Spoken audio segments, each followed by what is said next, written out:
Tick, tock, tick, tock. Time is perhaps the only thing we all have in common. Everyone has 24 hours a day, 7 days a week, 4 weeks a month. Now you may have two main questions. One, why is he using his hands a lot? And two, well, who is he? The answer to the second question is straightforward. Hello, I'm Pradyun Ravi Krishnan. I study at AICS, NYP4, and the answer to the second question, when I was doing research on how to give a TED Talk, I looked up TED Talk on YouTube, and I found that in every single thumbnail, I kid you not, every single thumbnail on YouTube, it was always, hands shown like this, or body language. So I wanted to honor that tradition and keep that going in this TED Talk. Now, I'll start off by telling you something about myself, and then move on into a more broader perspective. So I moved here about 4.5 to 5 years ago. Before that, I lived in India. And in India, I had a simple life, a normal routine. I came home from school in a school bus, ran upstairs to my apartment. In my apartment, we had 4 blocks, A, B, C, D. I lived in the D block. And we always, threw our bags on the ground in the apartment, ran outside and played cricket. Now, cricket is a sport mainly played by India, England, South Africa, and Pakistan. So a lot of people who don't know what it is, just ask anyone from England or India in the audience, they'll explain it to you. Now, it never got boring, because every day we used to play different games, and it was always cricket, and it was always fun. Because it was always the D block, so us, against the A block. And we always had training sessions, and then the finals would be at the end of the month or something, and it was always fun. But we also played different games. We played this game called MasterChef, which was basically you recreate a dish with stuff you find on the floor. So you have sand, leaves, flowers, and stones, and whatever. And you have to recreate a dish, and the one that looks best wins. Now, it was all fun. And it was really, really fun to just go outside every day and play. But one day, I was playing outside, and my dad, who's in the audience, called me up. And called me up to the apartment. And I ran upstairs, I was thinking about all the bad or guilty things I did that week and how I could justify them and think of excuses. I'm sure you guys do that too. And then he told me that they got me a pet. Now, to the Indians in the audience, I'm sure you can relate. A pet in India always means a dog. Okay, it's always a dog, and it's not any type of different dog, it's always a Labrador, and it's one of those aggressive ones. It's not the ones you see on the streets in Amsterdam which walks next to you. It's the one that, you hold the leash and the dog walks you and you don't walk the dog. Anyways, but he told me he was a giraffe. And at this point, I was confused. And he told me to go over to my mom, and, I was walking along, and I saw a balcony, and I looked over, but there's nothing there. But my mom had a glass and metal rectangle in her hand. And this was my first exposure to an iPad. And inside of that glass rectangle, there was an animated giraffe. Now, I used to, watch a lot of animated movies, so I was able to recognize it.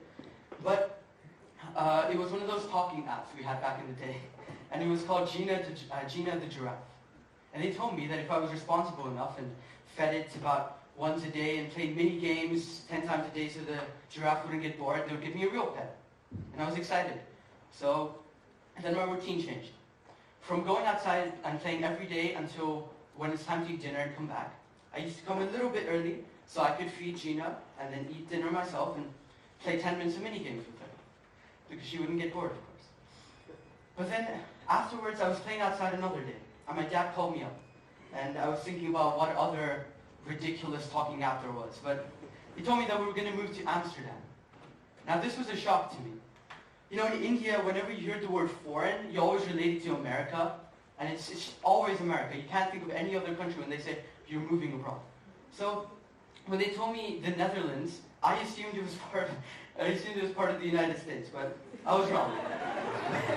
I realized it was a totally different continent, Europe, and a totally different country, a totally different city with a different culture. But I was so excited because I loved adventures. When we landed here, on the first day when we landed, when I was walking out the airport, I kid you not, I was walking and I saw a Chihuahua. It was the first time I saw a dog like that. And I was really intrigued, so I was looking at it and walking forwards, and I tripped over and fell face first. The first day we landed. I know, very good start. But anyway, yes, I looked outside every day, and it was always great. And nobody played outside, and especially cricket. When I said the word cricket early on, I could see a bunch of blank faces.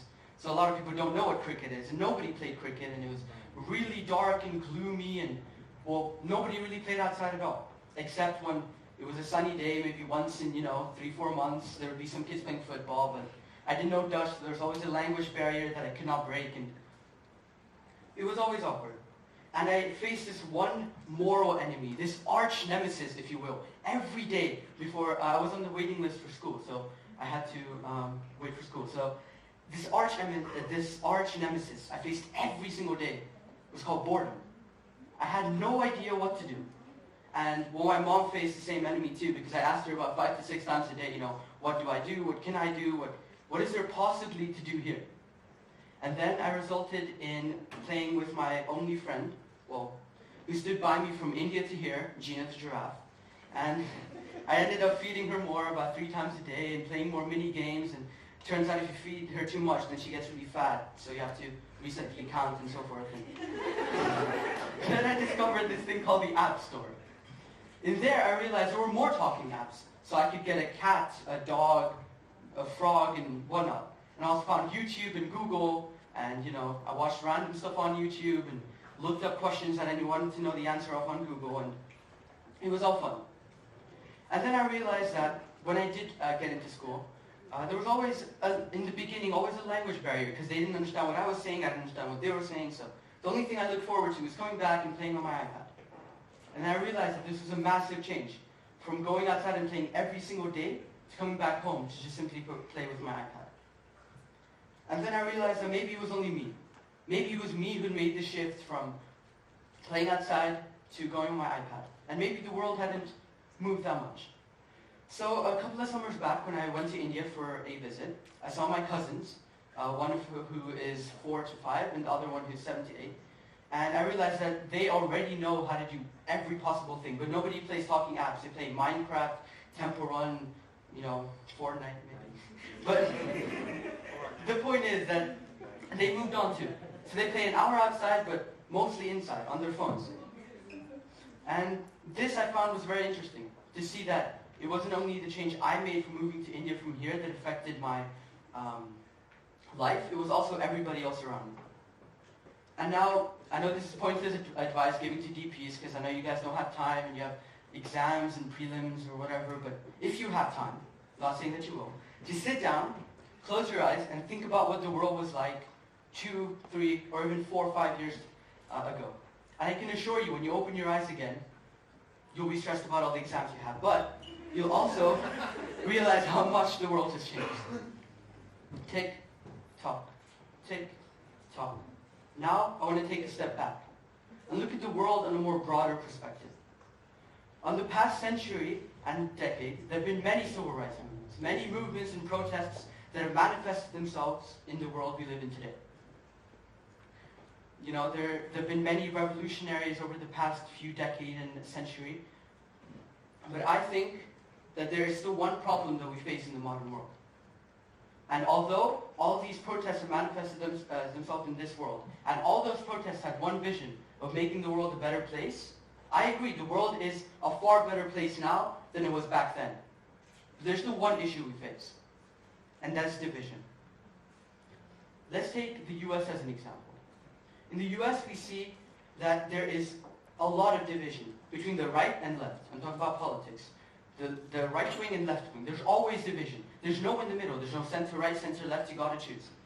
And nobody wants to listen to the other side. Nobody wants to listen to opinions. It's simply, I'm right, you're wrong. I'm right, you're wrong. I'm right, you're wrong. And I found this truly astonishing. The point that you're trying to convince the other person of your political opinion, but you very well know they're not going to get convinced, and you're not going to get convinced by them. It's a futile effort. And there's so-called journalists, I'm sure you've seen on YouTube, who go around trying to have rational discussions or political discussions with people. But it's still the same pattern. It's simply, I'm right, you're wrong. My side is correct, you're wrong, I want you to convert. And it's a futile effort. And I think that this is what I define as division now. Now, I, from time to time, ask myself, was this the world that Martin Luther King dreamed of? Was this the world Nelson Mandela dreamed of? Was this the world Rosa Parks or Anna Hazare or all the revolutionaries dreamed of? Was this the world every single protester who is sitting out in the rain thinking of a better world dreamed of? I say no. I say although it is a better world than back then, there's still so much division. And I find this truly astonishing. So I want to ask you, is this the vision of all those people who came before us and all those movements and protests? Or is this division?